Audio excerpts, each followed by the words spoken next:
Assalamualaikum warahmatullahi wabarakatuh.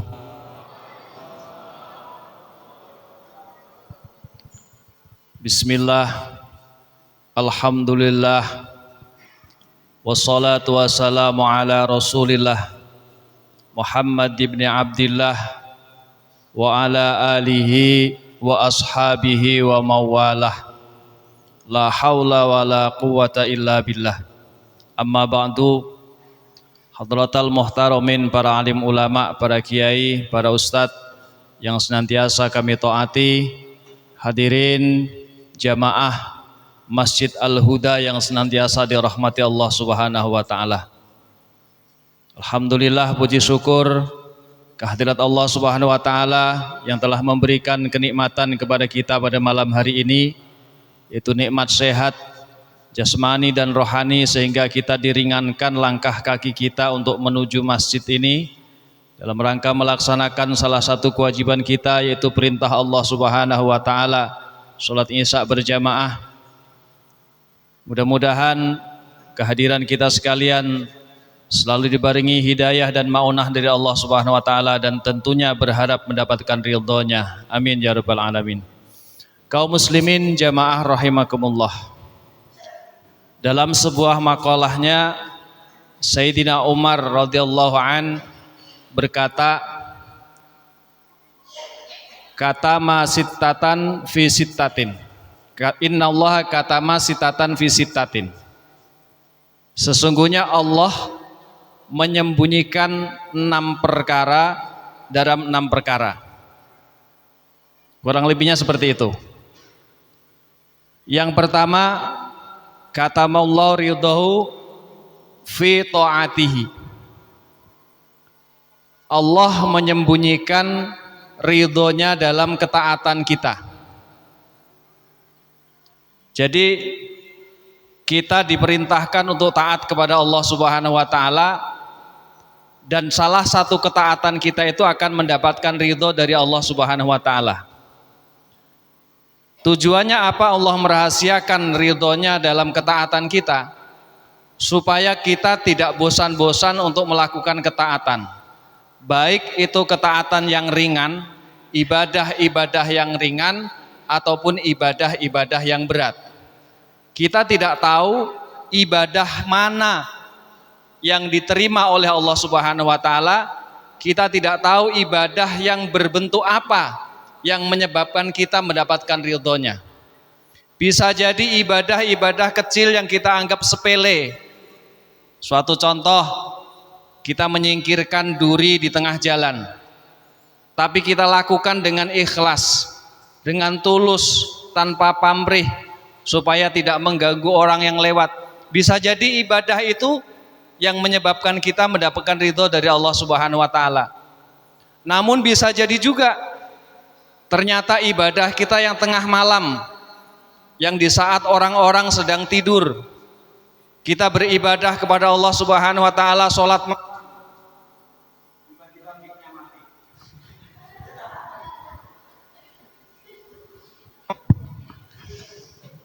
tidak ada orang yang tahu di mana ibadah yang diterima dan mendapatkan ridho dari Allah Subhanahu wa taala. Tujuannya supaya kita tidak menyepelekan semua bentuk ibadah.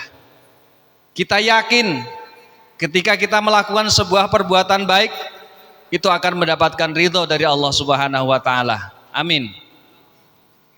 Yang kedua, Allah Subhanahu wa taala menyembunyikan murkanya. Katama ghadabahu fi ma'siyati. Allah menyembunyikan murkanya dalam setiap dosa-dosa yang kita lakukan. Kita ini manusia mahalul khata' wan nisyan, tempatnya salah dan dosa.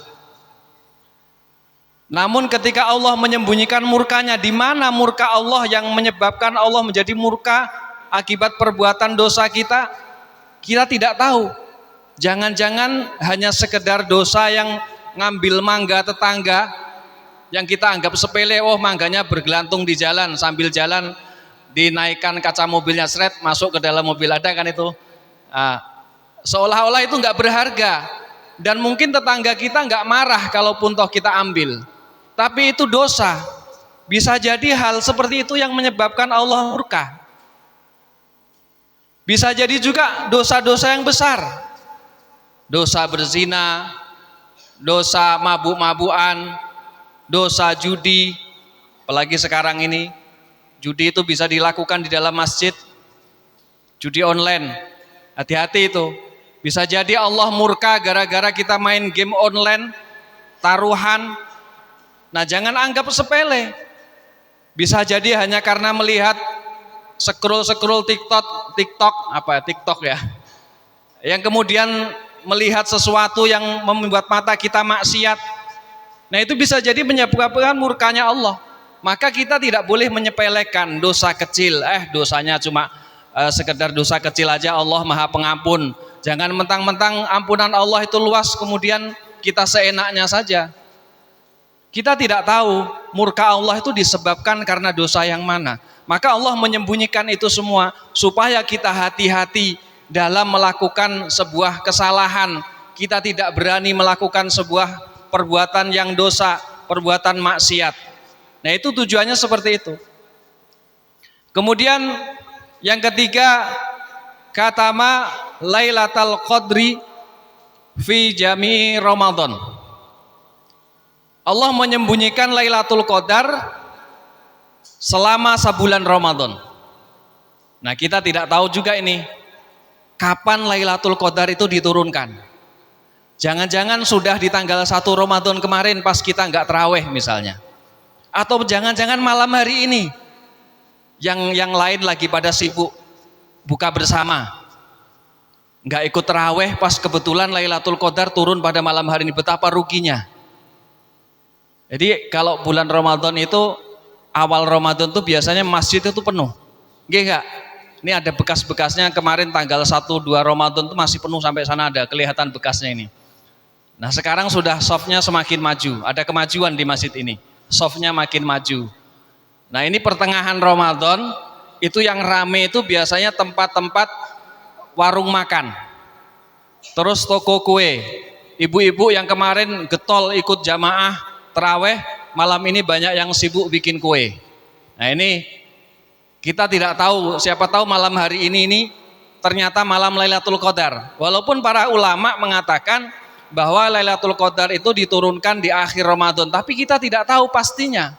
Bisa jadi malam hari ini, mudah-mudahan pas jenengan semua hadir semua di sini, malam Lailatul Qadar diturunkan. Apa fadilahnya? Khairun min alfi syahr. Lebih utama daripada 1000 bulan. Sholat 2 rakaat lebih utama daripada sholat 1000 bulan. Nah, ini. Maka kita mulai dari awal Ramadan sampai akhir Ramadan harus istiqomah, berharap mendapatkan keistimewaan malam Lailatul Qadar. Nah, ini yang ketiga. Kemudian Allah menyembunyikan kematian kita. Allah menyembunyikan maut kita di sepanjang umur kita. Tidak ada manusia yang tahu kapan akan diambil ruhnya, kapan akan dicabut nyawanya. Nah, seandainya kita tahu, dikasih tahu sama Allah bahwa Pak Ustadz Hamdan Asrofi ini nanti dikasih usia 70 tahun.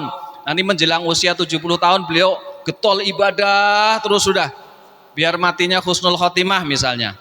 Atau mungkin ada yang tahu, dikasih tahu hari ini kamu akan meninggal dunia, maka nggak keluar dari masjid ini supaya istiqomah ibadah mati dalam keadaan husnul khotimah.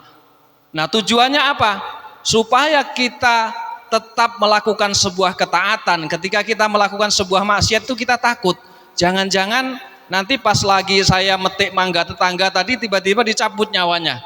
Bersama dengan cabutnya mangga dari tetangga pas barengan dicabut nyawa. Nah, ini yang dikhawatirkan. Maka jangan sampai ketika kita melakukan sebuah kemaksiatan kita dicabut nyawa kita, naudzubillah. Maka Allah menyembunyikan supaya kita takut, supaya kita tidak semena-mena dalam melakukan sebuah kesalahan. Kita berharap ketika kita akan melakukan sebuah kesalahan, kita ingat bahwa maut itu misteri, tidak ada yang tahu. Tapi ada tanda-tandanya yang bisa membaca tanda-tanda.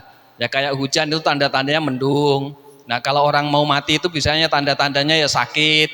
Tapi belum tentu yang sakit hari ini kemudian meninggal hari ini juga. Kadang-kadang yang sehat justru malah lebih duluan.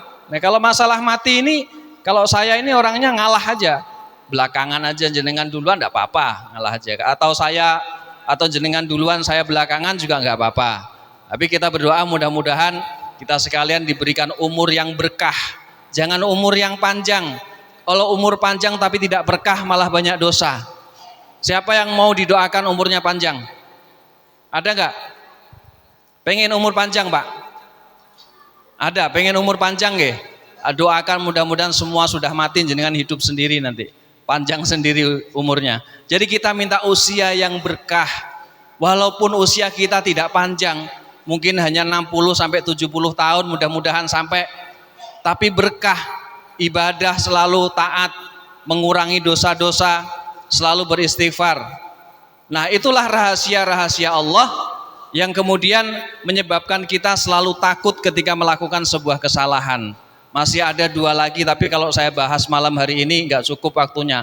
Nanti jenengan tarawehnya jadi males-malesan. Siapa tahu malam hari ini pas kebetulan Lailatul Qadar, akhirnya baru 8 rakaat sudah pada pergi. Nah, kita nggak tahu ternyata di rakaat yang ke-10 ini Lailatul Qadar turun ini.